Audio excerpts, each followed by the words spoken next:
فلسفہ عملی کا تعلق عمل سے ہے، اور عمل کی 3 شاخیں انسانی فرد، تو یہ اخلاقیات اس سے ڈیل کرتی ہے جس کا میں نے، اور خاندان، اور تیسرا ہے سیاست۔ اور ارسطو کہتا ہے کہ انسان جو ہے سیاسی جانور ہے، یہ اس کی سیاسیات کی بنیاد ہے، جیسے کہ اس کی فلسفہ نظری کی بنیاد یہ ہے کہ انسان حیوان ناطق ہے، یعنی عقلی حیوان ہے، اور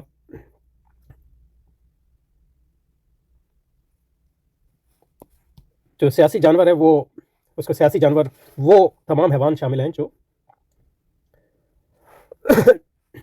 معاشرے میں رہتے ہیں اور ان کے ایسے اعمال میں شریک ہوتے ہیں جو ان کے درمیان مشترک ہوتے ہیں۔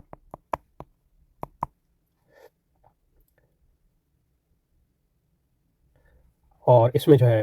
معاشرہ بھی آ گیا اور ریاست بھی آ گئی، کیونکہ معاشرہ اور ریاست 2 چیزیں ہیں جن سے انسان جو ہے ان کے مشترکہ مفاد بھی وابستہ ہے،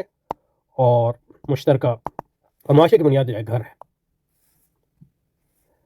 اور مشترکہ مفادات بھی اور مشترکہ عمل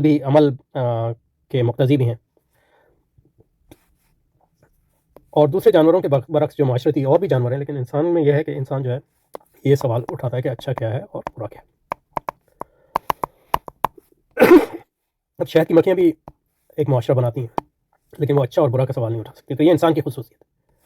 وہ اپنی فردی زندگی میں بھی یہ سوال اٹھاتا ہے کہ میرے لیے اچھا کیا ہے برا کیا ہے، تو یہ اخلاقیات کا دائرہ کار ہے، اپنے گھر کی زندگی میں اچھا کیا ہے برا کیا ہے،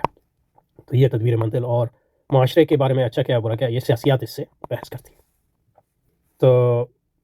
سیاسیات میں جو ارسطو سوال اٹھاتا ہے وہ یہ کہ معاشرہ اور ریاست جو ہے کیا ہے، اور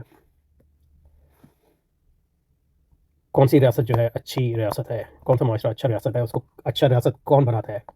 اور ریاست کے جو رعایا ہے جس کو وہ سٹیزن کہتے ہیں، ان کے حقوق کیا ہیں، ان کے فرائض کیا ہیں، یہ ساری باتیں جو ہیں، اور ریاست کو کیسا ہونا چاہیے، چھوٹا ہونا چاہیے، بڑا ہونا چاہیے، جمہوری ہونا چاہیے، ایرسٹوکریٹک ہونا چاہیے، یا بادشاہت ہونی چاہیے، یہ سارے سوالات اٹھاتا ہے وہ، اور ریاست کے وسائل کہاں سے آنے چاہیے، اور ریاست کیا کر سکتی ہے، کیا نہیں کر سکتی، کیا کرنا چاہیے، کیا نہیں کرنا چاہیے وغیرہ، یہ سارے پالیٹکس میں آتے ہیں، اور حکمت عملی میں اہم چیز ہے، اور اس کی پوری ایک کتاب ہے اس میں۔ یہاں پہ اب رک جاتے ہیں، اگلی